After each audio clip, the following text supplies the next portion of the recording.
Are we live? All right. And yes, we are live. So, a warm welcome to each and everyone. Thank you so much for looking forward for today's talk, the Zipinar. Let us talk it Zipinar. So, as mentioned last Wednesday, we'll be bringing you two new guest speakers with two new interesting topics that we will discuss along with our guests. So, appreciate each and everyone for joining in, and for those who are watching on live on YouTube as well and on Facebook. And for those who will be missing this, you can actually watch the recorded session later on as it will be uploaded on YouTube as well. Just visit the page, Let Us Talk It.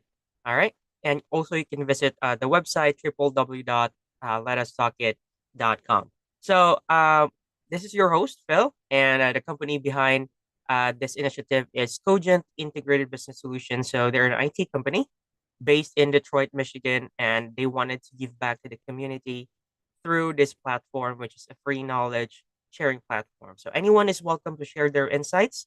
Even if you're not the speaker, you can actually share your inputs and insights on the platform regarding the topic. But if you wish to be a guest speaker, you can reach out to us um, or to me by visiting the website on Let Us Talk It. All right. So we have the first topic for today. It is about integrated mindfulness into business practices as a business developer. So this topic explored on how mindfulness practices can enhance creativity and problem solving skills, crucial, uh, crucial elements in business development. So this will be delivered by a manager at business development manager at Experts Desk, Pakistan's first UX and design studio. And her name is Tayaba Zulkarnain.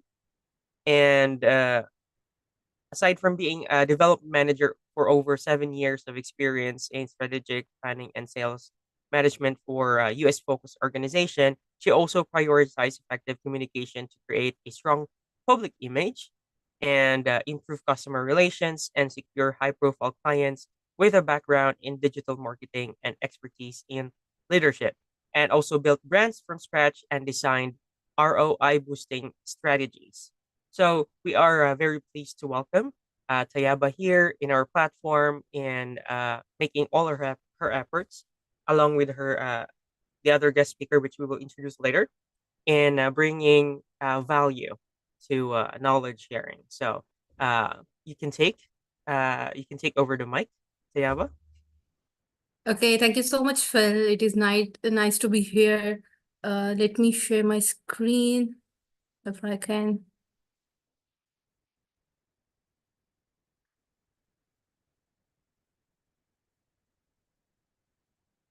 Let me know when you guys can see my screen. Yes. Okay, so this is Tayyaba Zulkarnain, as Phil said, and I will be covering mindfulness into business development. Why I chose this topic, let me give you a brief description about that. I have been into business development since past 7 years, and I have been training so many people across these years. So the main challenge and main problem I have noticed and observed in this era is that the people in business development and sales are so stressful uh, because the demand of this profession is that you have to meet the clients, you have to meet with the stakeholders, you have to meet with the production team, and the list is long. So I believe that the mindfulness and these kind of meditations are really very essential for these people, not only for their mental health, personal well-being, but for their professional goal as well. So what we will be covering in this session is introduction to mindfulness, because I have been asked a lot of time, like, what is mindfulness? So I will be giving a brief intro what mindfulness exactly is, and then mindfulness for business and sales, what are the benefits, and then the most important thing, that quick methods that the business development and salespeople can integrate in their daily practices, keeping their work and personal life balance ahead. And then we will conclude this session. So what mindfulness is? if I say in a layman person words that mindfulness is just being present in the existing moment. So you feel you are present in where you are, what you are doing. Because most of the time, what is missing in most of the people's life, like we are doing one thing and then we are thinking about like, yeah, I need to have the do thing, the second thing, and the third one, and then third. So our either we are worrying about the future or regretting about the past. So being present in the existing moment, I think this is the most important thing that not only can help us for our personal well-being, but also for also our professional goals. So mindfulness, let me read definition for you as well. Mindfulness is the practice of being fully present and engaged in the current moment without being judgment or distracted. Like if you are sitting right there, I am talking to you guys. I have Phil, I have Miranda, I have Manmohan. So instead of thinking like what is going to be next, I am present here. I know that you guys are listening me. So this is one of the example of mindfulness at the moment. There are so many studies that have shown, that have proved the benefits of mindfulness if we integrate that in business, if we integrate that in corporate culture, into our personal life as well. Even the big brands like Google and Apple, they are focusing on the training of mindfulness for the employees, because that not only help the personal well-being, but also help the organization to achieve their business goals. So let's deep dive into what are the benefits of mindfulness. It enhance focus and clarity. So in business development, like I said earlier, you have to be an all-rounder. You have to talk with the client, you have to close the deals, you have to delve into the negotiation. That is really tricky part of this field. And then you also have to convince the stakeholders, like what you bring to this table for the business. Then you have to talk and have collaborative session with the production team to get the work done that you just closed with the client. So all this needs focus and clarity. So if you practice mindfulness, definitely you are going to be more focused and have more clarity for your professional and personal goals. It reduces stress and burnout. I believe burnout is the one word that in business and sales I have heard a lot. I have seen people suffering from this, having a lot of list of tasks that they need to do, but they are unable to do due to stress and this burnout. So if you practice mindfulness, it helps to reduce the stress and burnout as well.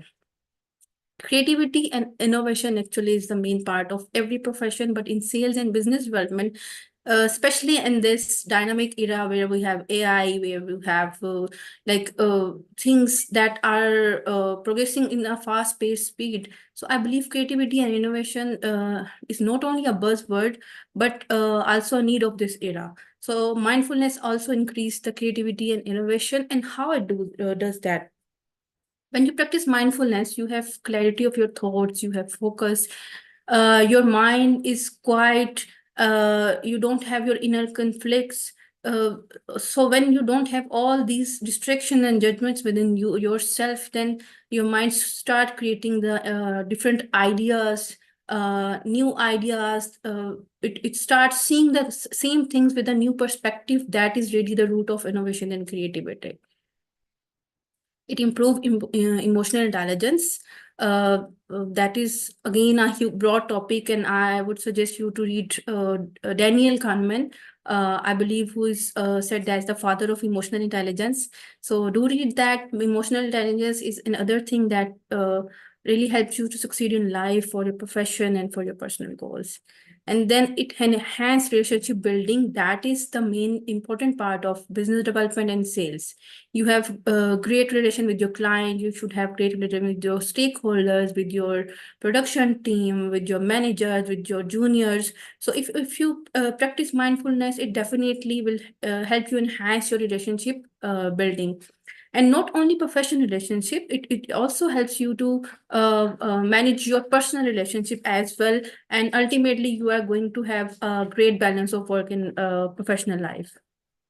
And then when you have clarity of thoughts, when you have innovative ideas, when you have sales performance, then definitely your sales performance and goals are going to be improved.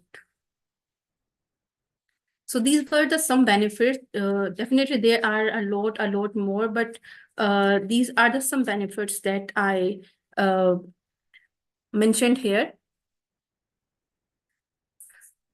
Sorry, it's my internet. So now let's discuss how to practice mindfulness. Whenever I talk to my juniors, my peer group, that we need to have mindfulness in ourselves, we need to conduct some sessions that help us to induce mindfulness. The question I was asked a lot of time, that how? That is why I chose this image for this presentation, because literally this is the gesture I got from people from the industry, because business development and sales people are busy all the time. They have to go to meetings, internal meeting, client meeting. They have to create the proposals. They have to work on a lot of different things, being an all-rounder. So they already have imbalanced life for their personal work, for their professional work. So this is the main challenge.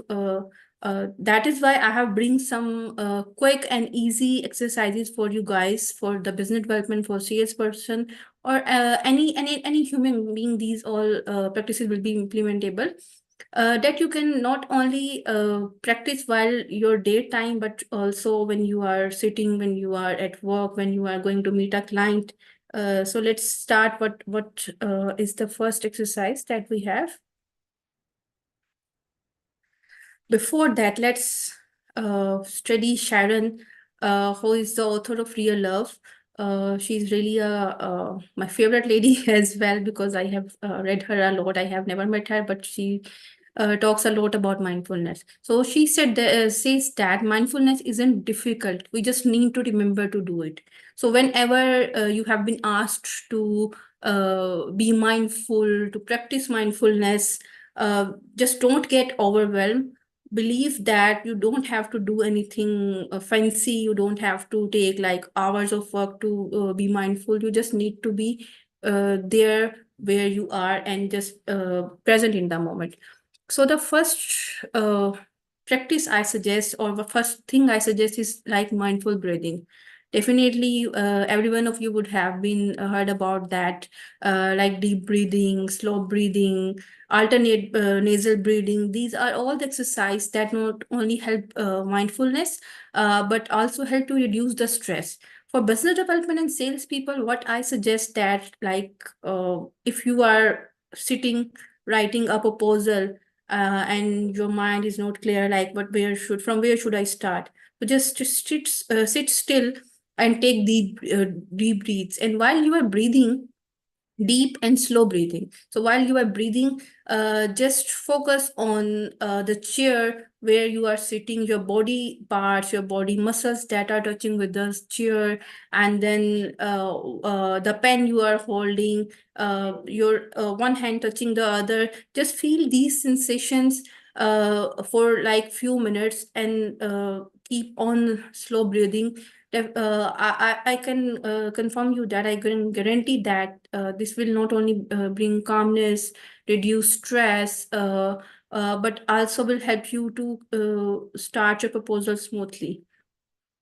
And then mindful walking. I think every person in business development, in sales, or in guerrilla marketing, who have to meet a lot of client and go door to door, this second step or second practice is going to be beneficial, because what you all have to do, you are going to meet a client. So instead of walking briskly, just slow down, walk and focus on your steps, on the floor where your steps are being put, and keep this exercise like for a few minutes, or maybe if you can do that, you have to travel like for 15 minutes to meet that specific client.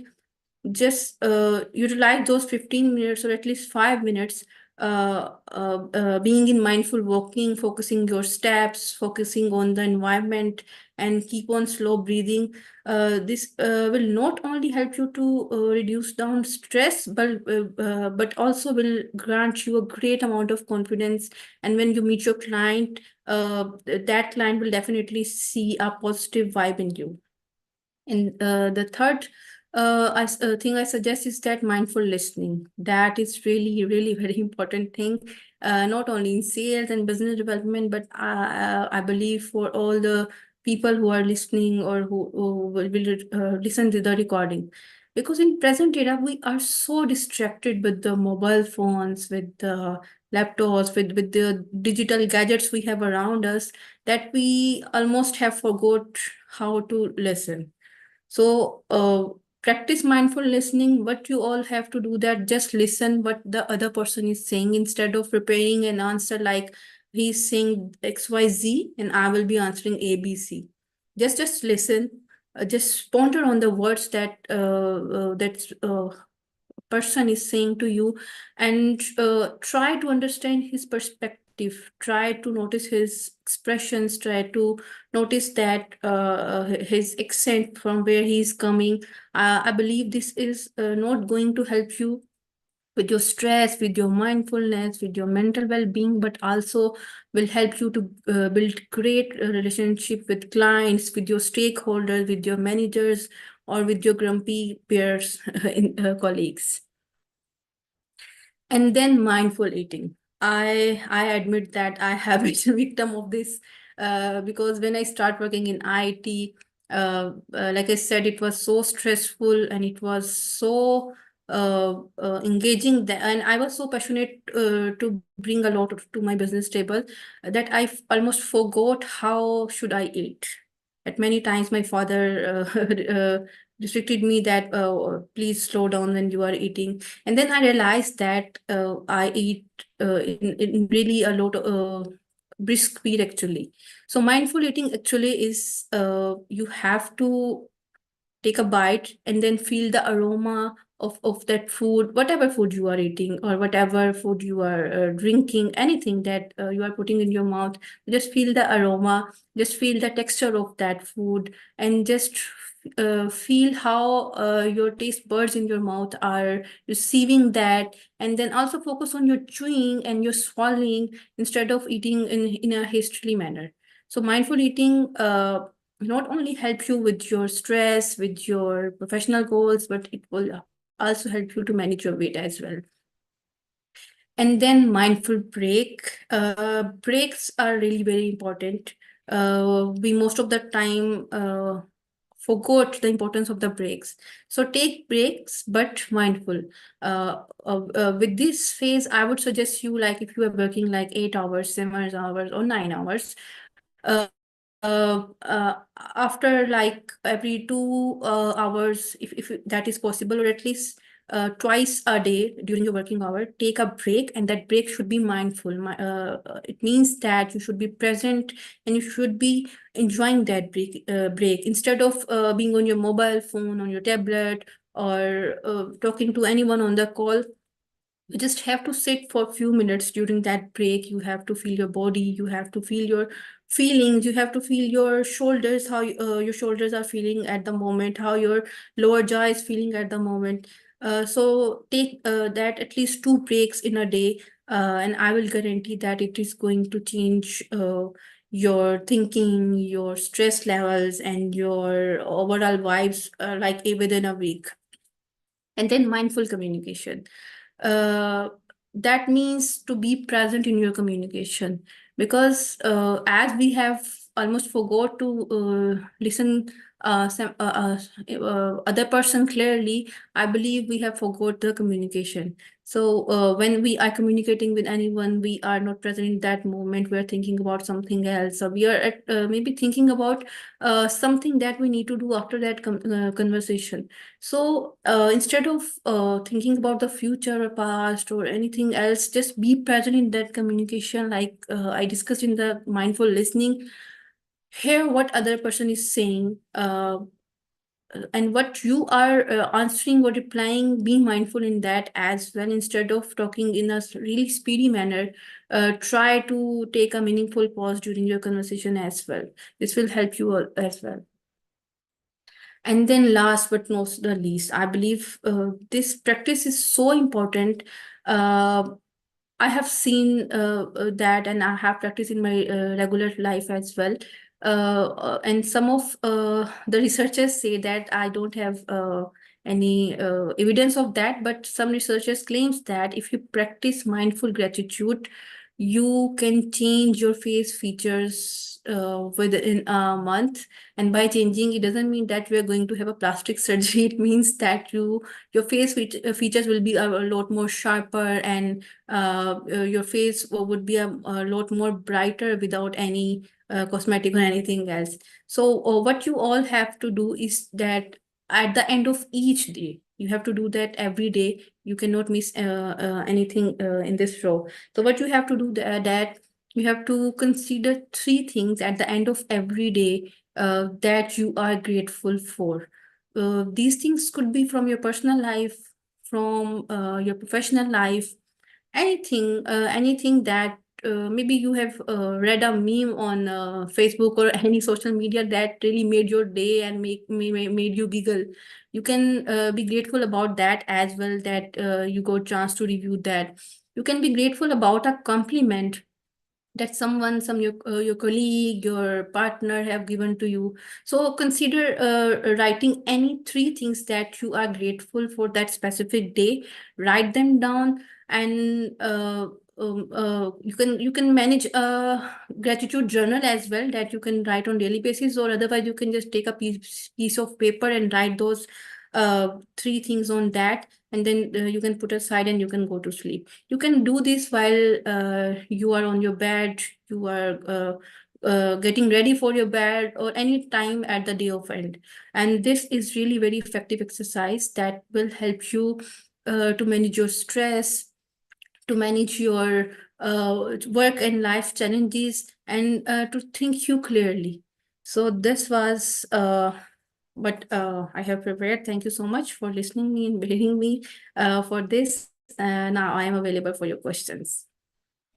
Wow, that was really wonderful. Thank you so much, Tayaba, for bringing that information. Though it is, if you say mindfulness, it's a common knowledge right now because of like the network, internet, like some other influencers. But it's always good to hear a different perspective, and also it might be a refresher for some who are listening on or like watching on YouTube as well, or maybe watching it later on. So it's a really good thing, especially the journaling part. It is really very helpful. So we had activities that we actually advise those to really journal, and then put some, even at least self affirmation, just to make sure you congratulate yourself for something you have done good. Because the rare cases we always uh, tell to ourselves that we're not good enough or not really good at all, but those simple things we have achieved and you put it onto paper, you will be able to read it back again, and then that'll make you say, okay, it's a fruitful day, right? So yeah, Yeah, that's really good. thank you. All right, so any other inputs from if you want to put an input, Miranda, you are very welcome to. And for our attendees as well, you can ask questions or provide additional input before we move to the next topic. Yeah, I love this topic. I think it is also very important to learn how to implement this in our life. Like you said, we often, most of us end up living our lives in the past or the future, and we're never really right here now.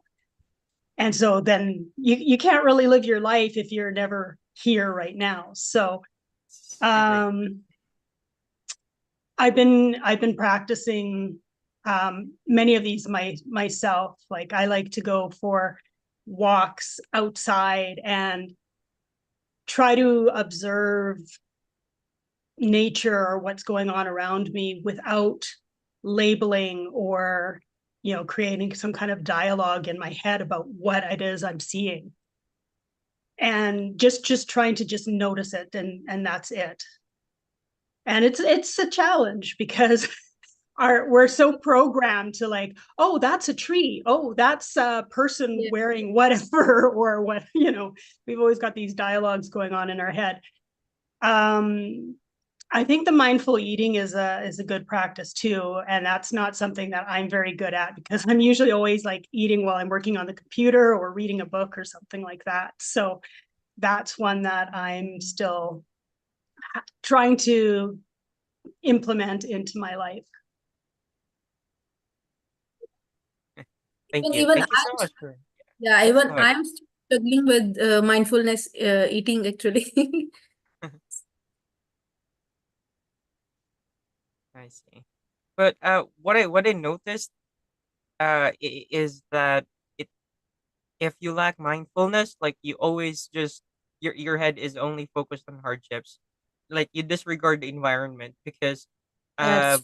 either if you are like going on a hike with nature or just going on walking on the streets with like city structures, you cannot you will not notice them both. It will always be the same. Like you're having a hard time walking and you're thinking something else. So Yeah. it's yeah. Sometimes you get to some places that you were you're not even you cannot even remember how you get there because Mm-hmm. you're not mindful enough. Yeah. Yeah. I think it's also great that you brought up about how it can improve our relationships because um, again, when we're always sort of lost in the past or the present or thinking about what we're going to say next or whatever, um, I think that when we can truly be with the person, truly listen to them, truly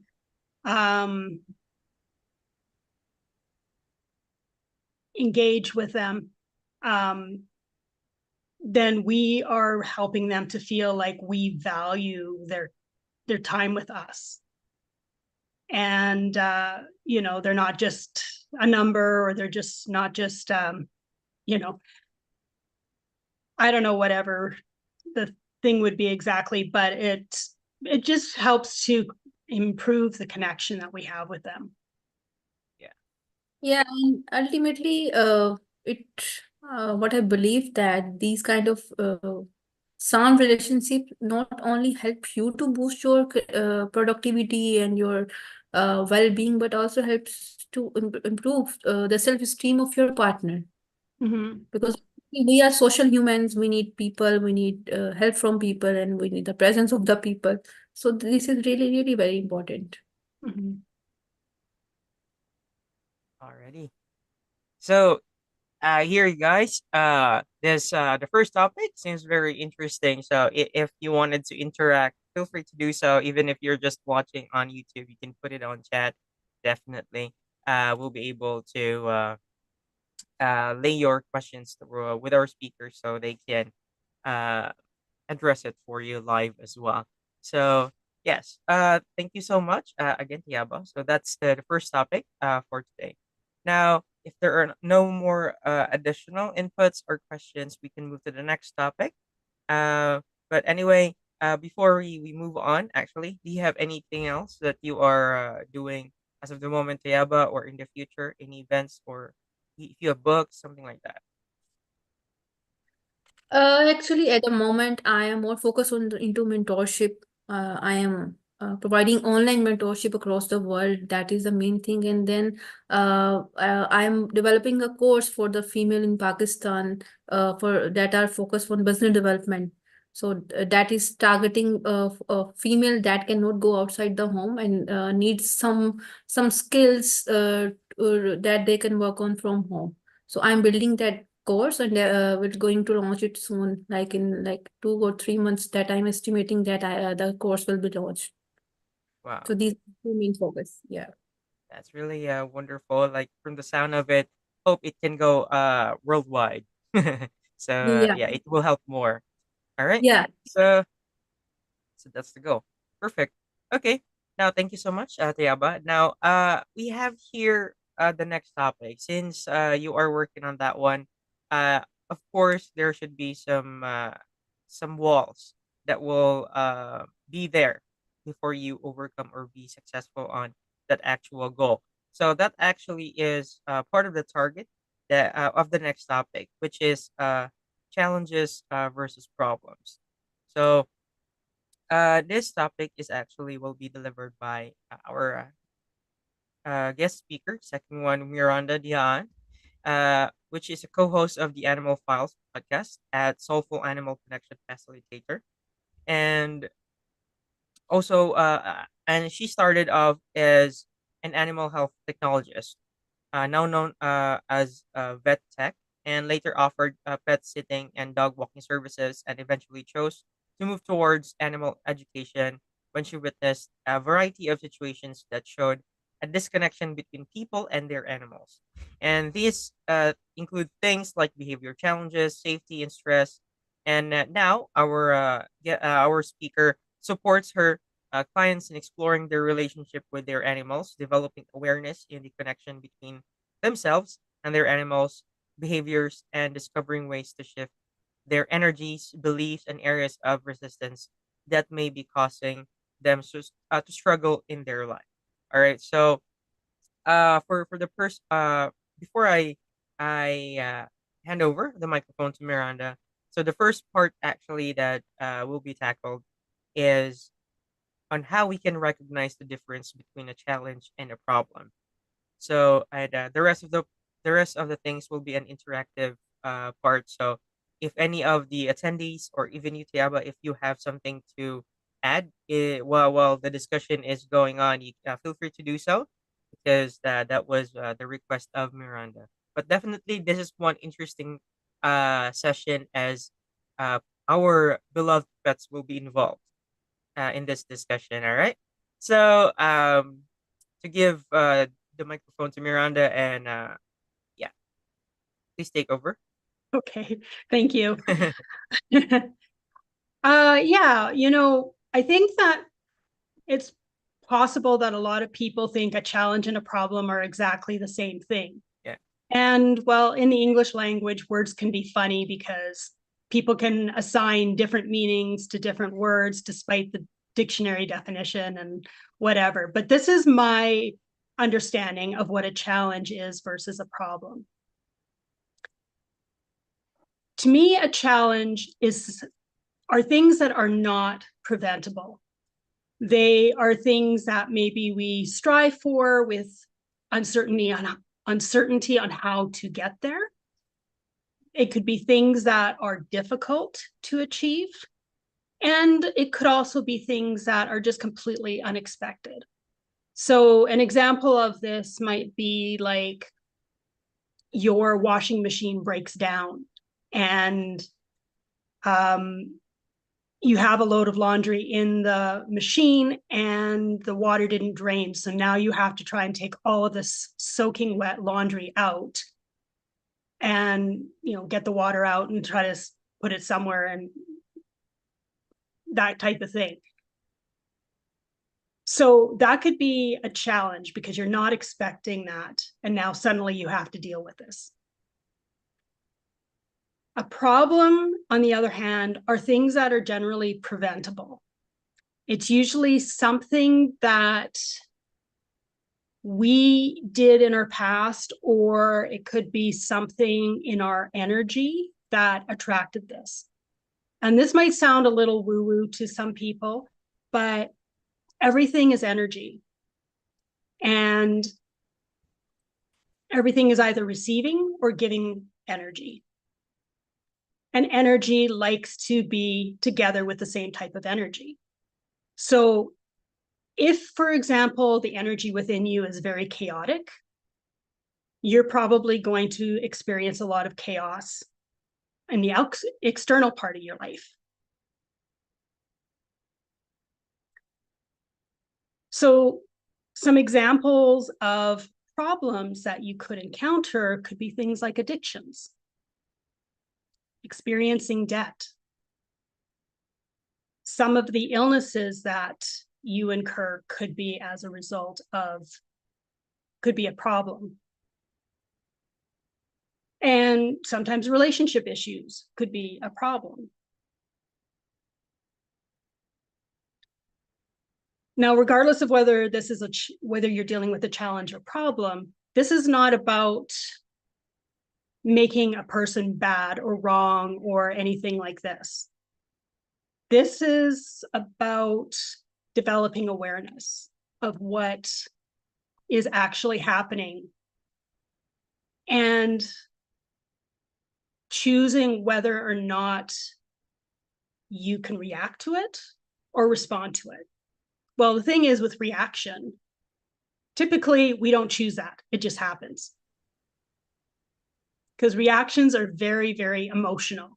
It just happens in the split second and your mind is not even involved. So, if you think about a lot of drivers out there who, maybe they get cut off by somebody or something. What is a lot of drivers' automatic responses? To give the finger or something like that, right? Yeah. That's an automatic reaction. Yes. But we have the opportunity to choose a response.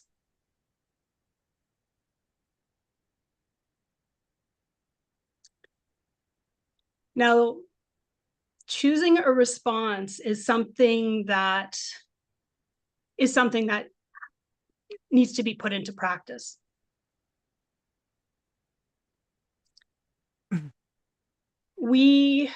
I believe we are so conditioned by our experiences in the past, by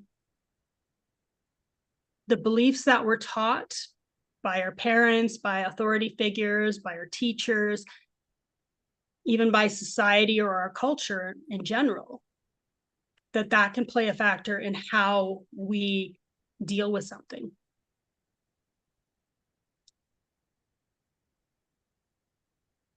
And we can practice trying to slow things down a bit. Initially, it might be that we react, but then we can choose to step back.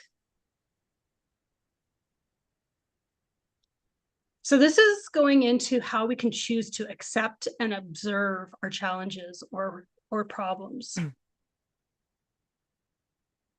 Well, the reaction, if like you can prevent your reaction by choosing your response, right? Like one thing I know is that uh it was, yeah, it was just taught it was taught in a seminar. So like you choose your reaction. So because reaction is a trigger. I mean your reaction is an action towards the trigger.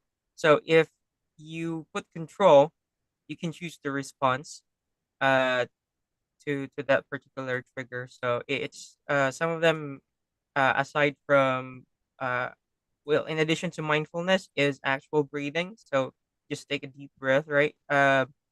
Before you give a thought to how you'd react, if it will make sense, or it will be like a peaceful reaction, or if it needs aggression, something like that. Mm-hmm. Well, the thing is, when we start doing this,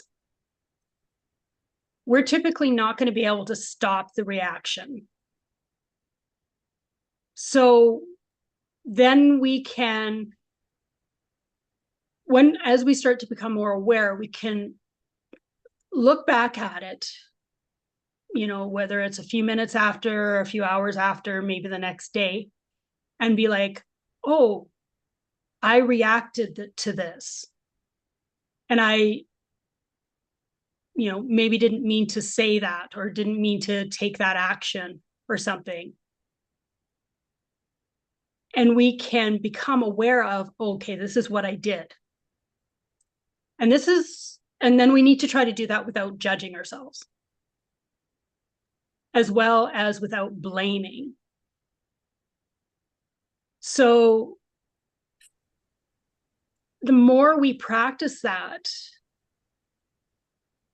then we will start being able to be in that moment.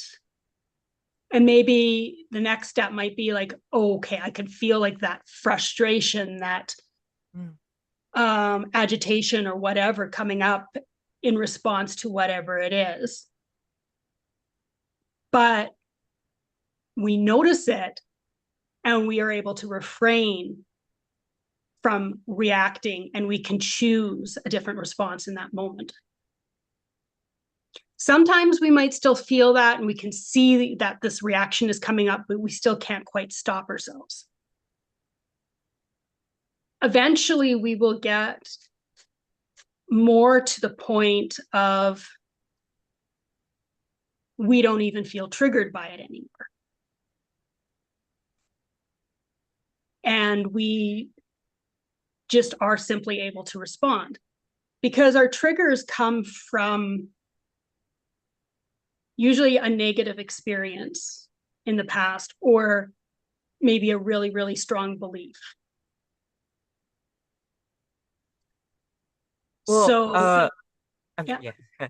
So sometimes, I'm not sure if I'm putting this right, but sometimes there is regret.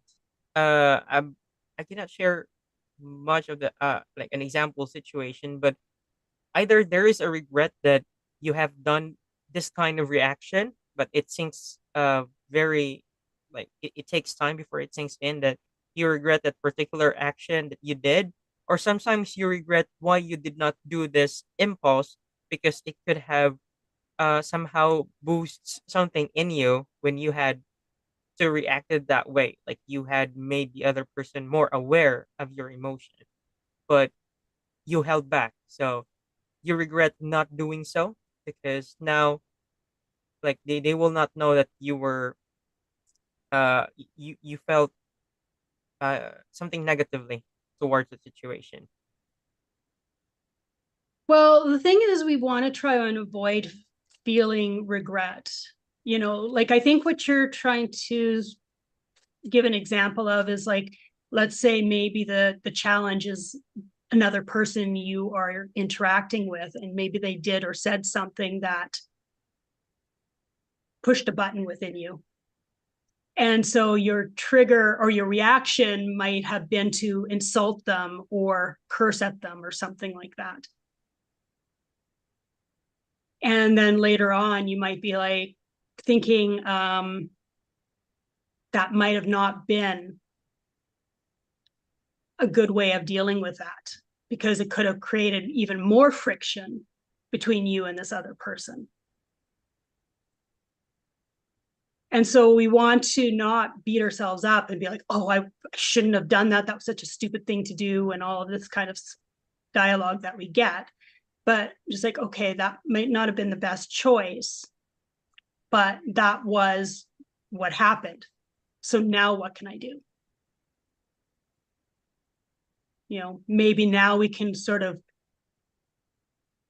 ask that person if we can talk to them calmly about the situation, and, you know, maybe apologize for how we reacted, but explain to them, you know, what, not pointing fingers and say, well, you did this and you said that and all this kind of stuff, but like, well, this is how I felt when you said this.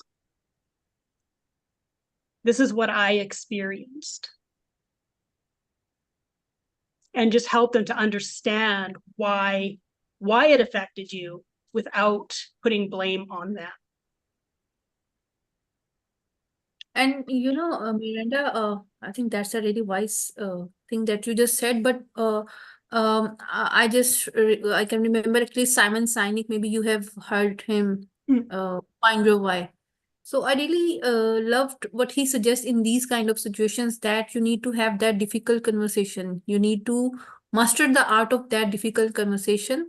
And that is mostly based on what you felt. Instead of saying that you did that, you did that, did this to me, you rephrase that like,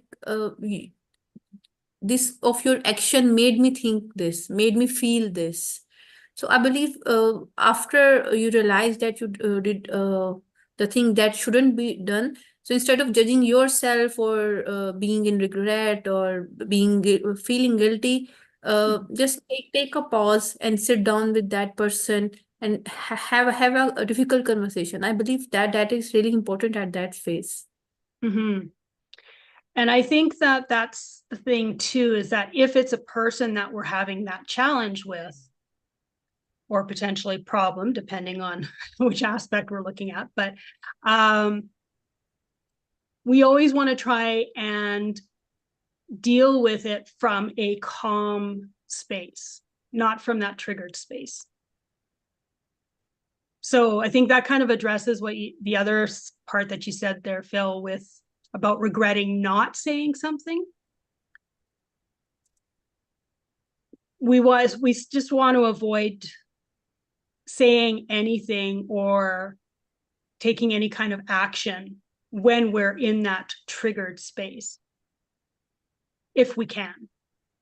Yeah, actually, that and other aspect of the conflicts or our personality, that sometimes we avoid saying anything because we are afraid that conflict might happen, and we keep on accepting the things that we shouldn't. Right.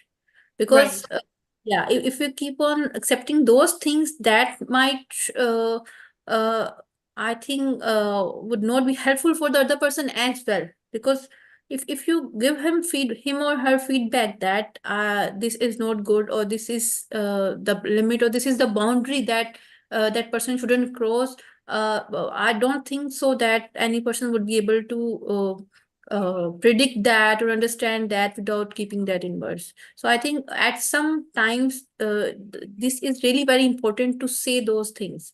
But Yes. like we discussed earlier, that our words and our accents should be should be from calm space actually. Instead of being reactive, we should discuss, we should respond. Yeah, exactly. Yeah, I mean, it's important for us to have healthy boundaries when it comes Yeah. to other people. It is difficult, but it is really very important, and I believe everyone should learn to set the boundaries. Yeah. But I think the key is that they need to be healthy boundaries, because we can create boundaries that are not necessarily healthy. Yeah. So.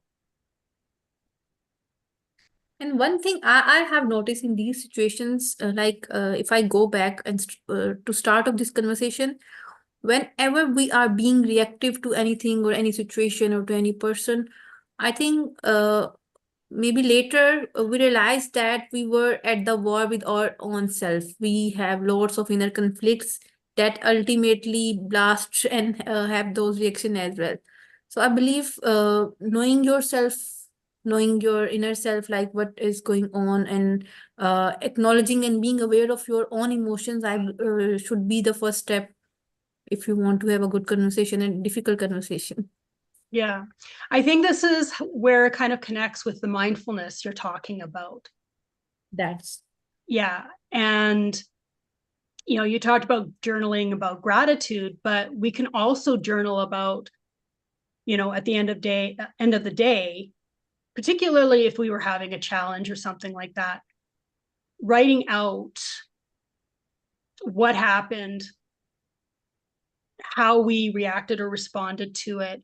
I mean, I don't know if we need to do this every single day. I'm not actually much of a journaler myself. I do periodic journaling. I tend to more sit quietly and I'll sort of like think about it in my head.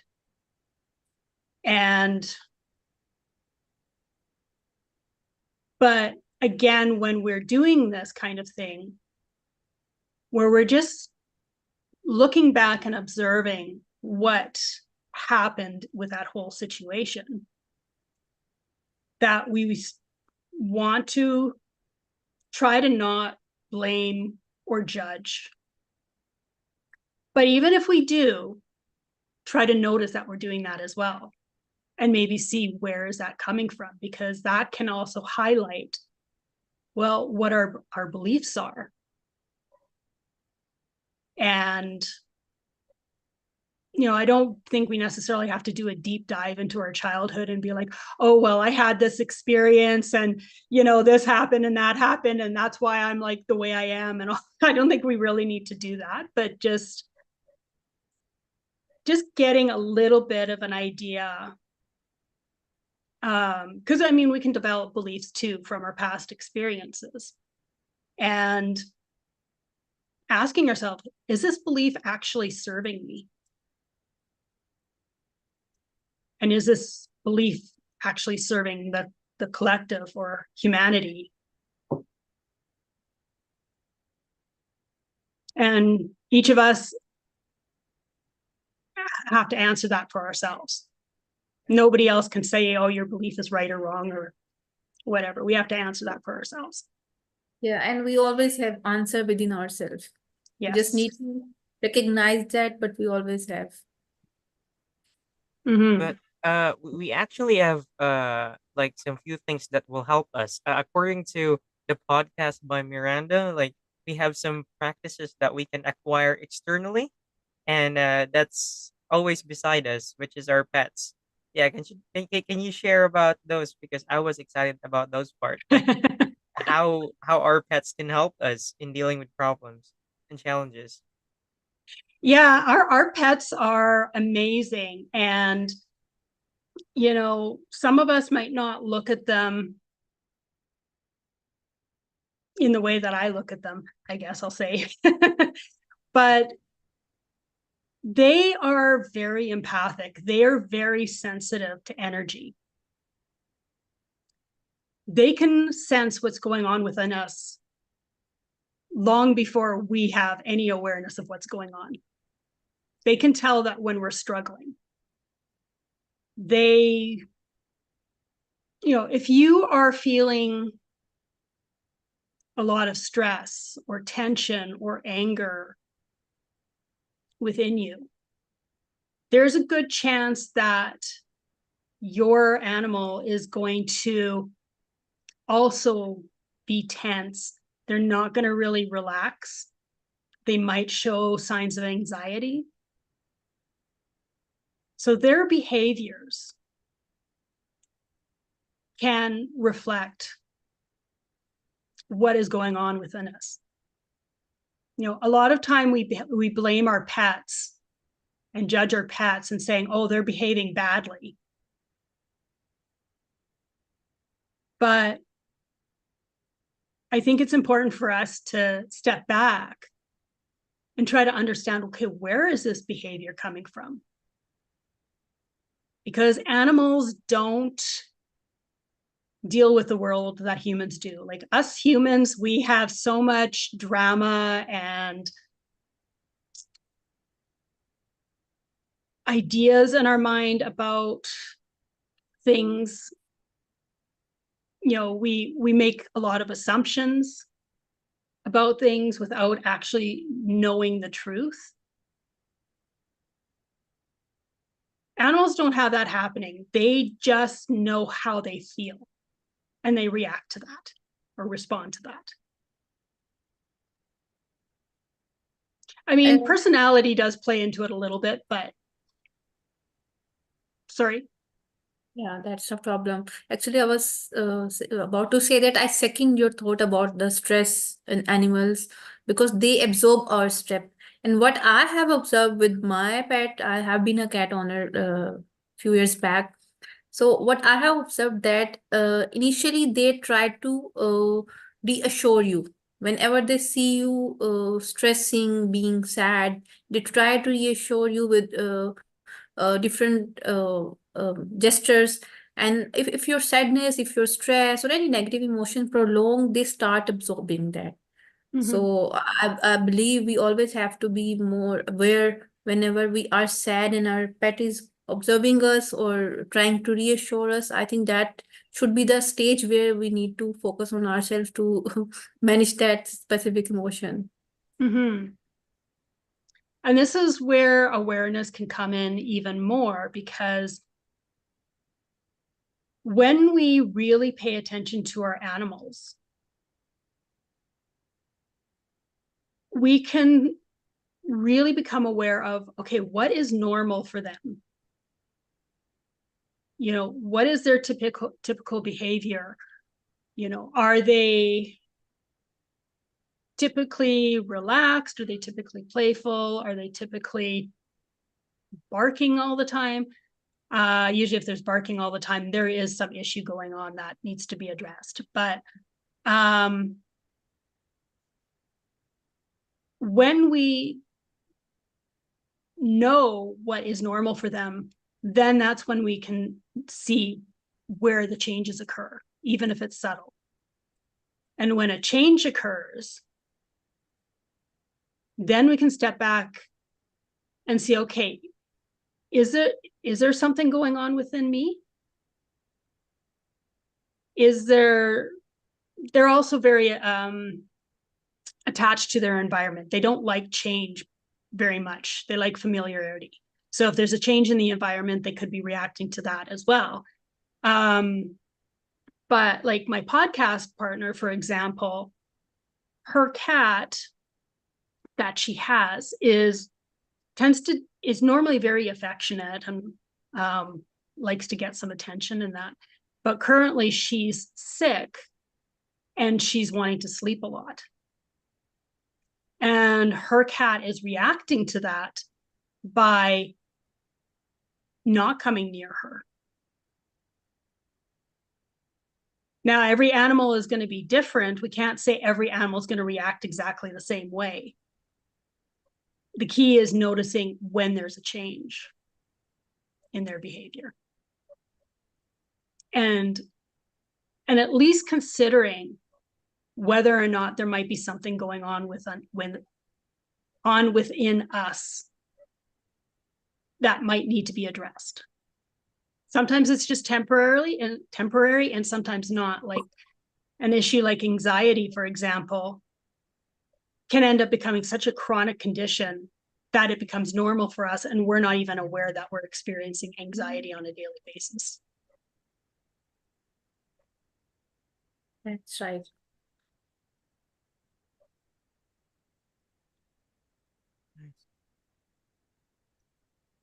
So it's,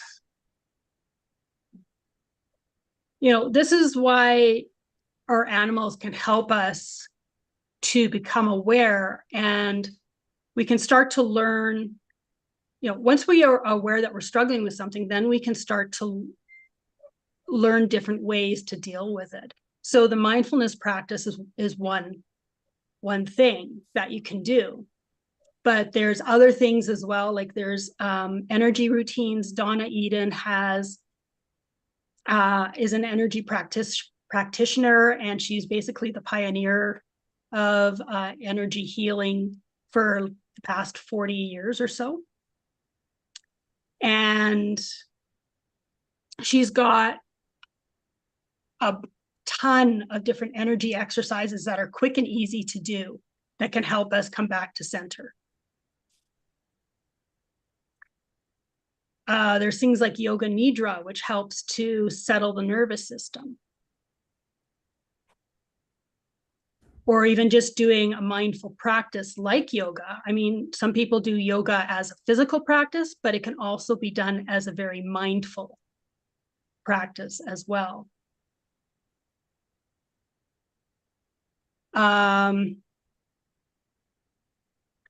There's a ton of different things that we can do. One of the things that I do on a regular basis as well is I listen to solfeggio frequencies. 432 hertz is actually said to be a frequency that is throughout nature. Everything is on that hertz. So when we connect with that hertz, it helps us to become grounded and more balanced. And there's a variety of different frequencies that you can listen to that have different benefits. And one of the ones you can look at on YouTube is Phi Tribe, PHI space tribe. So that's just something you can listen to in the background, so you don't actually have to do anything. It just kind of has that benefit in the background.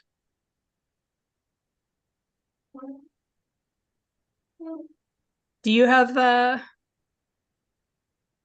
anything that you guys do to help you deal with challenges or problems?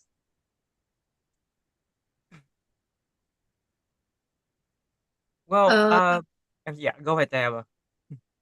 no, actually, I was just trying to appreciate the Miranda because the knowledge about the frequency and energy practices, I think that is really very new for me, and I am into it and will definitely look at that YouTube channel. Thank you for sharing that.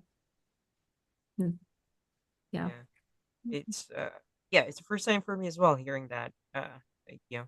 So, like, maybe I think it's just about like mentally and emotionally prepared to in terms of like dealing the problem, because we do not know when we'll be challenged or we'll have a problem, and how big, how small, or what it looks like.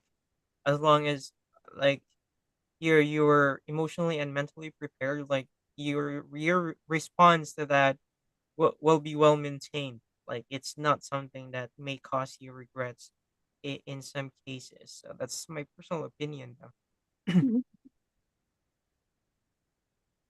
Yeah, the thing is that every single one of us is going to experience challenges and problems. We don't get out of this life without experiencing that. Yeah, yeah, So, I think it's really valuable if we can learn how to more effectively deal with them so that we're not in a place of a victimness. And I think another area thing that's important to bring up is when we're experiencing a challenge or problem, to see it for what it is. Can we observe it, and can we accept it? Because if we can't accept it, that's going to create more problems, because it is what it is. It's what's here right now. You can't change it. So we may as well accept it and then see, okay, this is what I'm dealing with. Now what? Now we can decide whether we need to surrender to it if we can't do anything about it. Because there's some challenges that we experience in life that we can't do anything about. So we can, you get people who are like constantly complaining about, oh, well, this is happening in the world and this other thing is happening in the world, and they're so angry about it and everything. And they really can't do anything about it. So then we're just kind of in this place of ickiness. And you know, one thing that acceptance ultimately reduce the intensity of that challenge or problem. When you start, although it is really very difficult, but when you start accepting it is, the intensity automatically gets down. And uh, like you said, there are some problems that we cannot do anything about that. We just have to surrender with them. But in that case, what my practice is that I usually think about it, what this specific challenge or problem is trying to teach me, because there are always lesson in these things. So I think Yes. this also help to reduce that miserable feeling or that intensity of the problem. Well, I I agree. think that even if it's something that we can't take any sort of external action on, what's within us is what's without us.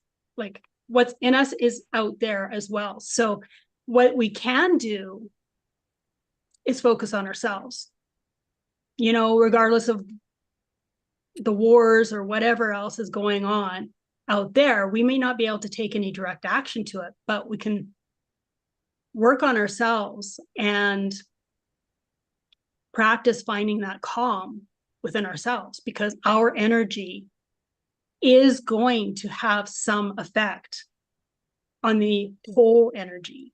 Mhm. So if we can think about it that way, then we're not in a place of, oh, I can't do anything. We still have an option to do something. But if there is something that we can do to shift things, like actions that we can take, well, then once we're in that calmer place, we can see, okay, this is what I'm dealing with. Now, what can I do to help shift this?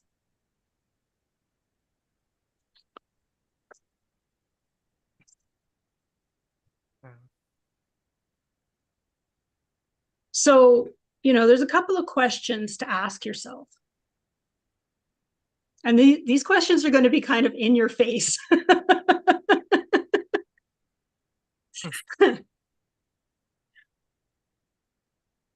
Are you going to wallow and be a victim to the situation?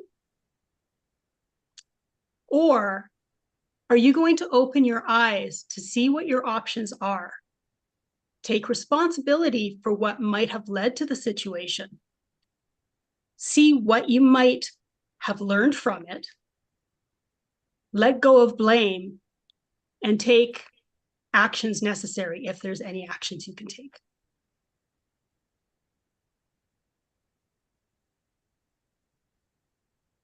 What I believe that we should have this question written on the wall of our bedroom. Have to remember it every time, because this is really very crucial and important question. Yeah, I agree because there is a situation I had recently with some few of my subjects at the university, but this is what I failed. Taking the responsibility for what led to the situation and letting go of blame.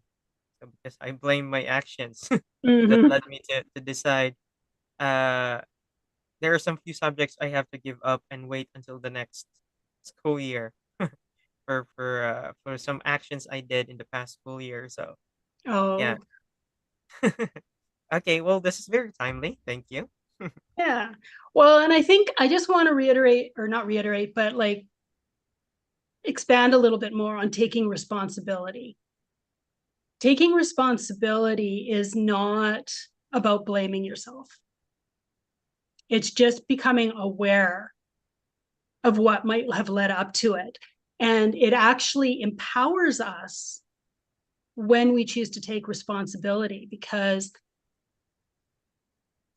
if we don't take responsibility and we put it out there and say, oh, it's because of the school, or it's because of the hours, or it's because of this, that, or the other thing, we're basically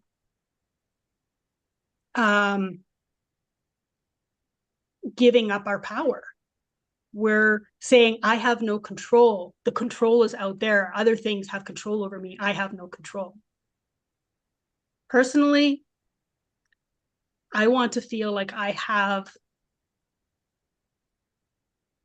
some control over my life and what it is I'm doing, and not put everything out there. Yeah. So in terms of taking responsibility, yeah, what's your view on like taking responsibility versus saying like, oh yeah, it is what it is. Well, one comes before the other. Before we can take the step of taking responsibility or seeing what actions and that we can take, first step is accepting it as it is. Because we can jump right into of, I don't like this, I'm going to try and change it. And so then we're trying to escape what it is because we don't like how we feel, or we don't like the discomfort that we're in, or something like that. And so it's not an easy thing to do. And these are things that I am practicing and learning myself. And I'm getting better at it, but I still have struggles where I try to escape. especially when it's like emotional feelings that are those heavy feelings, which could show up as fear or anxiety or anger or whatever. And I don't want to feel those feelings because they're uncomfortable. I still can find myself escaping by wanting to go read a book or do some kind of other activity that takes my mind off of it. So then I'm not accepting it. So I'm trying to sit with that uncomfortable feeling and just observe it. There's a spiritual teacher that I just listened to recently who talked about looking at fear like a jewel. And you're not looking at it with labeling or dialogue or anything like that. You're just kind of like turning it around and you're just observing it and going, well, this is interesting, and you're trying to, we want to try as much as we can to not have attachments to our emotions, because when we're attached to our emotions, we become them. And when we become our emotions, then that makes it a lot more difficult to make choices and take different actions and that are beneficial.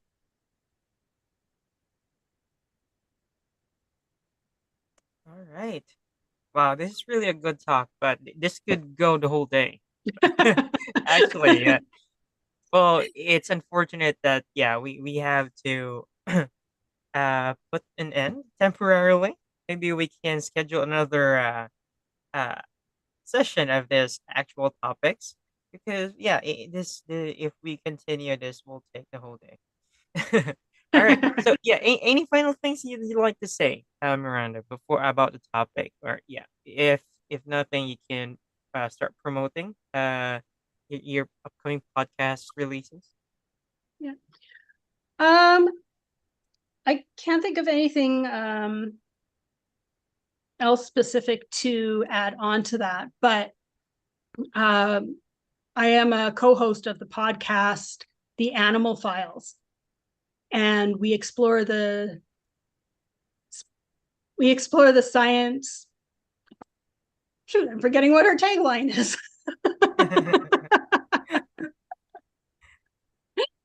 Exploring the science and spirituality of pet care. And we are currently just about to launch our 4th season. And our first topic, our first episode, is actually going to be largely addressing what I was talking about today. It's called the mirror effect. And if you think about it, when you look in the bathroom mirror, you're seeing a reflection, but you're seeing a reflection of your external self, your face, your skin, your body. Our pets are also a mirror, a reflection, because they reflect what's going on within us.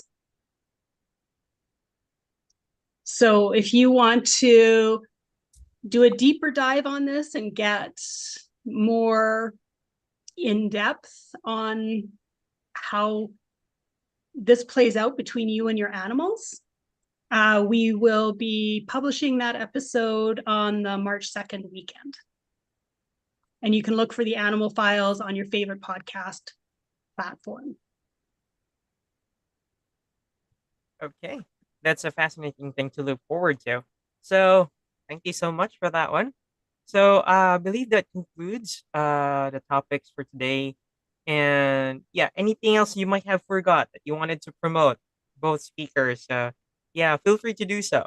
We actually welcome the those areas in this platform, and then also if you'd like to call out some few friends you can invite them to be a guest speaker someday, or yeah, you can join their another time as well. And yeah, also for you both, like if you wish to also be joining, like if you have time, some time, like we do this every Wednesday, so you can just join in into like another different topic so we can have more interactions.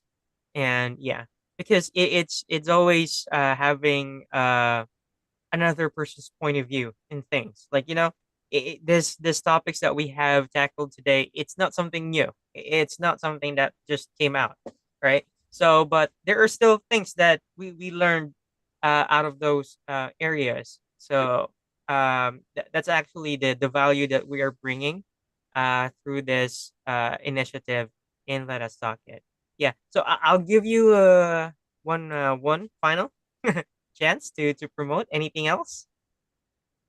I'll just share our website for the podcast as well. It's the animalfilespodcast.com. You can also find all the episodes on there. And there's also, we're building on a bunch of resources, as well as you have access to guests. Well, not directly to the guests, but to the links for them, so that you can also get a lot of other different information and resources through that. All right, thank you. And about you, Tiaba? Nothing Yeah, more? so yeah, I really don't have anything specific to promote, but one thing that is my main cause is mentorship. So I'm nowadays providing free mentorship in an online platform that is called adplist.org. So whoever is interested in mentorship free of cost for their business, for their startups, for their SaaS promotions and launch plans, they can contact me and we can schedule a 30-minute session for that. All right. So there you go. And just for those who will be watching this session on a recorded one, you can see their names. You can search them on LinkedIn. Feel free to message our speakers right now, and they'll be able to respond to you as quick as they can. Actually, they're very responsive. So if you have some offline or off-cam queries that you wanted to, or you missed this videos and you wanted this, some like a question came up in your mind, then you wanted to ask them. So just feel free to message them on LinkedIn, and yeah, they'll be able to respond there. All right. So well, with that said, that ends the two topics that we're bringing you for today's Let Us Talk It session.